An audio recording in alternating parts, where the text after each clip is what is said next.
welcome back to my channel. Setelah sekian lama aku nggak buat review produk, so hari ini aku bakal review produk skincare Korea. Dan sekaligus aku mau kasih tahu ini worth it atau enggak buat kalian coba. Karena videonya lumayan panjang, jadi kalian harus tonton sampai habis. Udah banyak banget skincare Korea yang seliweran di FYP aku, jadi aku tertarik banget buat cobain. Dan sekarang aku mau review ke kalian. Oke, yang pertama dari cleansing oil dulu. Ini aku ada Skin 1004 yang Centella Madagascar. Ini beneran viral banget di TikTok dan aku udah ngabisin satu botol. Menurutku ini cleansing oil yang ringan banget di kulit. Ada wangi lemonnya sedikit banget yang nggak terlalu nyegrak. So far masih aman. Kalau untuk angkat sebasis Flamen ini tuh bagus banget. Tapi kalau misalkan tanya ini tuh cepet angkatnya atau enggak, dia tuh agak lumayan lama. Jadi kalian harus pakai 1-2 menitan. Jadi emang harus sabar-sabar sih kalau pakai ini. Tapi kalau menurut aku ini worth it atau enggak, ini worth it banget buat kalian coba. Apalagi kalau kalian tuh kulitnya sensitif,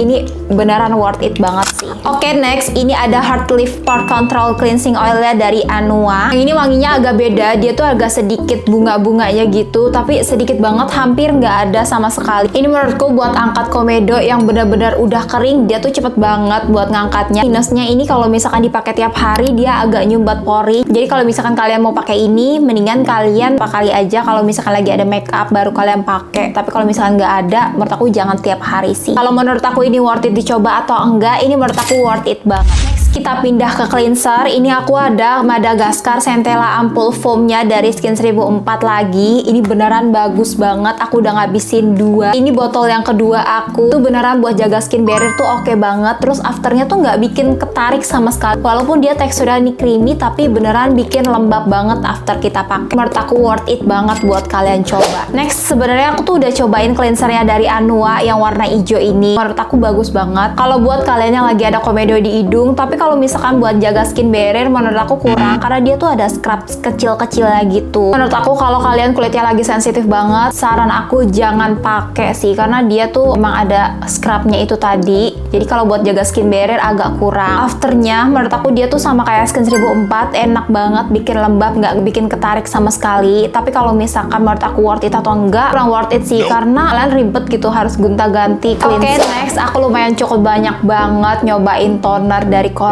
Ini aku punya Rest Tonernya dari Anua. Aku suka sama dia karena dia tuh teksturnya cair, jadi bisa buat CSM-an. Kalau buat hidrasi kulit, ini menurut aku oke aja, nggak yang terlalu banget. Tapi kalau misalkan buat mencerahkan, dia benar-benar mencerahkan banget di kulit aku. Jadi kalau dibilang ini worth it atau enggak, ini worth it banget buat kalian coba. Lalu aku punya toning tonernya dari Skin 1004. Ini tuh katanya exfo toner, tapi aku nggak tahu ini tuh masih simpang siur. Aku kayak meragukan ini exfo toner, tapi bukan gitu. Kalau di kulitku waktu lagi jerawat parah banget, ini beneran bagus banget. Aku sampai habis 2 botol dan aku juga beli yang size jumbonya. Terus ini juga aman sih, waktu itu aku pakai tiap hari, muncul gimana-gimana. Jadi menurut aku ini worth it banget buat kalian coba. Next ke serum, ini ada Poremazing Fresh Ampoule-nya dari Skin 1004 lagi dan lagi karena aku secinta itu sama Skin 1004. Ini bagus buat kalian yang punya pori-pori lumayan cukup gede dan ada chicken skin-nya. Ini tuh beneran sekali pakai aja aku langsung kelihatan banget hasilnya. Untuk tekstur dia tuh cair, rata-rata Skin 1004 tuh teksturnya pada cair-cair, jadi aman banget buat kalian yang kulitnya tuh oily. Dan kalau ditanya ini worth it atau enggak, ini tuh worth it banget buat kalian coba. Lalu aku punya serumnya Nambazin yang 5+. Ini yang fokusnya buat mencerahkan, buat dark spot. Awalnya aku coba ini karena mau mudarin dark spot aku, tapi menurut aku di aku tuh kurang karena bekas jerawat aku tuh kayak nggak ada perubahan semenjak pakai ini. Menurut aku ini kurang worth it sih. Oke, next ini ada Bakuchiol Plumpingnya dari Equalberry. Kalian yang mau cobain retinol tapi takut iritasi sama purging, mendingan kalian cobain Bakuchiol deh. Dia tuh nggak bikin iritasi dan purging, malah dia tuh nggak ada efek sampingnya sama sekali. Tuh dia aku bikin kulit jadi kelihatan plumpy, terus pori-pori juga tersamarkan. Terus kalau buat jerawat, dia tuh cepet banget. Jadi beneran ini worth it banget. Oke, next ini ada Collagen Jelly Creamnya dari Medicube. Katanya ini tuh bisa buat memudarkan garis-garis halus, terus meratakan warna kulit. Tapi kalau di aku ini tuh bikin plumpy kulit. Terus kalau buat kerutan-kerutan aku nggak